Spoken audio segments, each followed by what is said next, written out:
Video games. Games played on a device that videos things. Video games are much more than just a small box that you put circular things in or watch load on a virtual bar. They are an American pastime. Scratch that, they are a universal pastime. But enough about the universe. Let's talk about me. Shut up, I'm getting there. I love video games, but alas, I'm broke as fuck. This YouTube stuff doesn't pay the bills. And double alas, games cost money. How will a broke boy like me supply his passion without using the very thing he lacks? Shh. Hush, my child. Huh? It can't be. Digital video game distribution service and storefront Steam. Indeed it is. Now take a gander at my insides and you will see the way. Wow! So many games of so many different genres. And it says free to play. Finally, things are looking... Oh... Careful what you wish for, child. 'Cause most of the free games suck. Huh. Steam has a vastly large amount of games. Quickly, name every game ever. I rest my case. From shooty gun person who hurt you, to not Fortnite, this is definitely not Fortnite, to hentai shooter 3D. Similar to Cyberpunk 2077 apparently, this absolute masterpiece was made with the power of retro graphics, originality, and girls in swimsuits wanting to kill you. Topped off with the most positive reviews like, "It was on sale though," "No naked boobs," and I am the danger. But that's beside the point. These games are not the games I'll be talking about today. Two of these are too popular. And two of these cost money. Yeah, hentai shooter costs money while not Fortnite doesn't. Insanity. But we're diving deeper. Finding the most affordable games of the highest quality. Or ones I think will get the most views. I am a YouTuber, surprisingly enough. I have chosen 5 games of the free-to-play variety, and I will give each of them as much time as needed to push them to their full potential. I'll give them at most an hour. This is my exploration of Steam's free-to-play games. Banana Shooter. In retrospect, I probably should have had this game as a palate cleanser instead of the opener, but you live and you learn. I kinda already knew this game was going to be something special. I mean, just by the name and its rating, I thought that it would be the best game I'll see out of the 5. Let's just read the game's description together, shall we? Dave is the banana man, who is keep shooting enemies and get their banana, and use some cool mechanic such as dash, double jump, grapple hook, and rocket jump. If you are finding fast-paced shooter game, this is what you need. Poetic. And 100% true. Fast-paced is this entire game's MO. I almost couldn't tell what was going on half the time, but I know I was having fun while doing it. With the game's wide range of weapons and abilities, this online multiplayer game is the most chaotic fun I've had in a while. Hey, don't you... Everything from the music to the game modes is made to have the most chaos possible, and I am all here for it. Even when you play alone in the shooting range, they have aim testing, speedrunning, and Jack. I don't really know what Jack is, but he's kinda cool. All I'm saying is, Treyarch and Activision have to watch out, cause one more glitchy mess of a game and this masterpiece will rise above every Call of Duty ever. Okay, quite the overstatement, but this game is a lot of fun. I have a microwave on my head, and I became the banana man.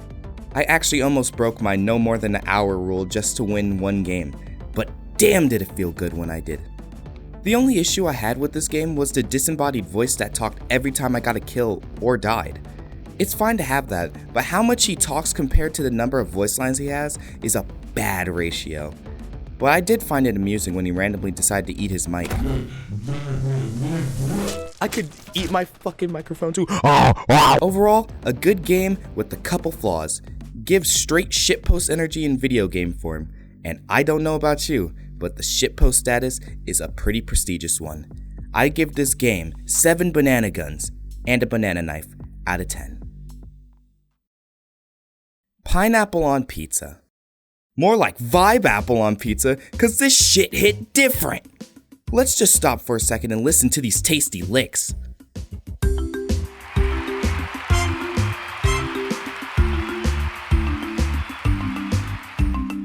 Now if you ain't tapping your feet to this, you ain't listening right.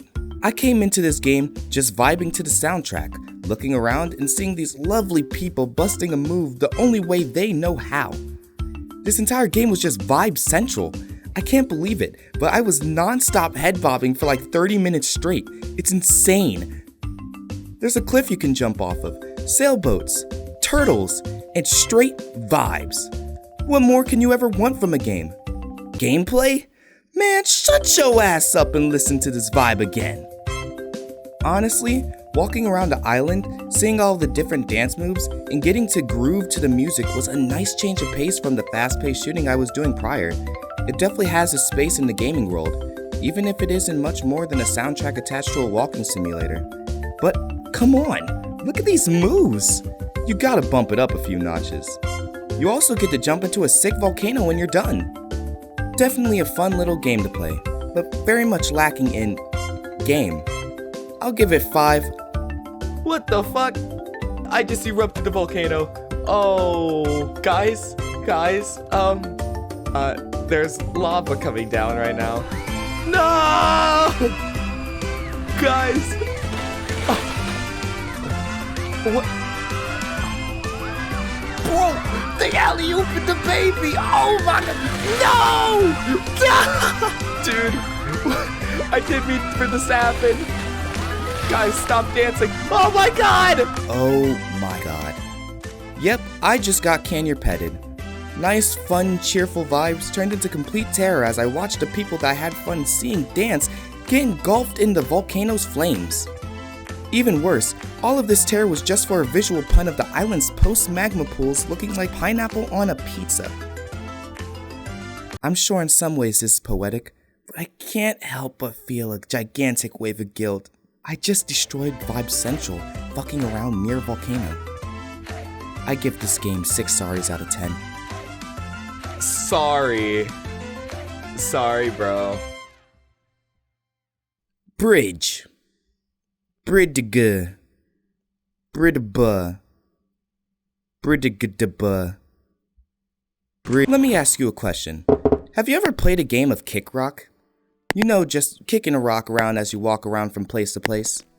Well, take that, then make it so the rock has no sense of physics, then make it so you have no sense of physics, then put both of those things on a bridge.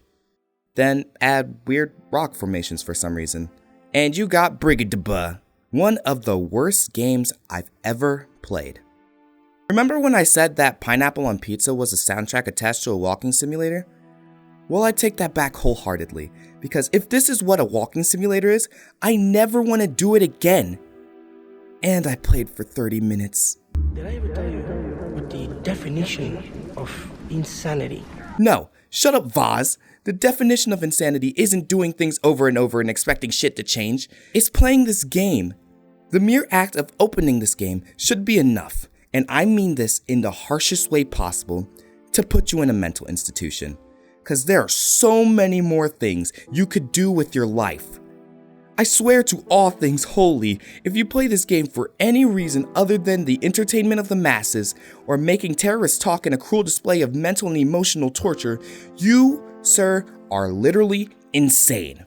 I don't make the rules, I just suffer from them.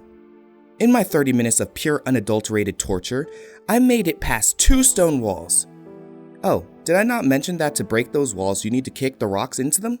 Well, yeah, you do.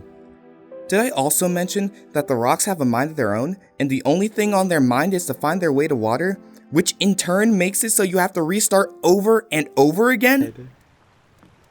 No! No! Oh, I did? Well, let me mention it again, cause this is the game. This is the only thing you can do. Why do I do this to myself? 30 minutes of my life! It was either do this bridge shit or walk down to the water, which you can't even walk into unless you get flung over the bridge trying to kick the rock, which whoop-de-doo, I did that too.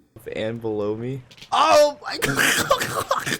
This game just makes me think, why am I here? I mean, there's so much more to life than this. But then there's also the other part of me wondering, how long does this go? How many people have wasted their time playing this? Is there even an end? Has anybody reached it? Well, I guess you can figure that out by playing the game yourself. Or not. I would prefer you don't. I give this game a 1.5 out of 10. Ari and Bear. This is a game. Some would say this is the most game ever. I wouldn't, but whatever floats your boat, I guess. From what I heard from the beginning narration of this game, this is a story of hardship and friendship. And friendship is magic if you didn't know. After a very informative drop of exposition, we're met with, Oh my goodness! This is disgusting! what is this model? This monstrosity! No wonder the owner left him in the pound. Is this even a dog? Look at this running animation! Oh my god, kill it with fire! I mean, friendship and stuff. The beginning of the story had us find Ari as Bear and escape from the pound. The thing in our way? A shelter worker who can't see 5 inches in front of her. I think it's safe to say we got by her after 3 tries because Bear pants loud when he runs. After a little ladder climbing and some parkour from Ari, along with her apparent ability to open a gate, we find ourselves on the streets. This single chapter, oh yeah, there's chapters by the way, have shown me multiple things. The main thing is the game's absolute jankiness. From Ari's climbing up the ladder, to the way I just floated to get over the gate, to the way I just brute forced my way through a door in the pound, to the sound the animals make when they eat. To the fact I had a crash scare from me just touching the fence post. I just touched that gate and it just lagged my game. Oh my god, I think it just crashed. Oh god. I thought it was game over for me at that very moment. Unfortunately, it wasn't, but we'll get him next time. I also want you to listen to this.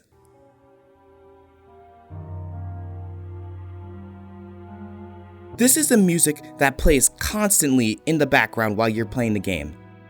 Like, what is this? I thought this was a story of hardship and friendship, not a story of recession and depression. The rest of my near hour of gameplay didn't get any better. Bear and Ari wanted to go to the park for some reason. Honestly, I don't know. I kinda tapped out mentally at the 10-minute mark. I already played through 3 games of varying quality. Sue me. But in that time, it took me to get from the streets to the park. I had the F button break from me just standing near a ladder. Now I have F to interact stuck on my screen for the rest of the gameplay. I've also had many minutes wasted because there was no indication of where I was supposed to go. Trust me, I had the right idea, at least the practical idea. In other words, the one that made sense. But after figuring out I had to parkour with Ari to get over a gate again, to let Bear in so we can roof jump and get to a ladder, I was left wondering, why couldn't I just walk under the stairs? I mean, those beams are way bigger than Ari and Bear combined. Seems like an easy fit. But whatever, we made it to the park. Yippee! At least the gate of it. And what happens after that? I wouldn't know, cause I accidentally glitched a cop through the gate and said cop caught Ari. Now I know what you're probably thinking. That doesn't sound that bad. You should just spawn back at the park gate, no biggie. And trust me, that's what I thought too. Until... God, I can't do this, man.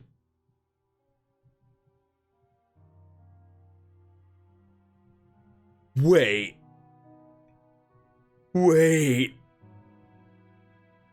No.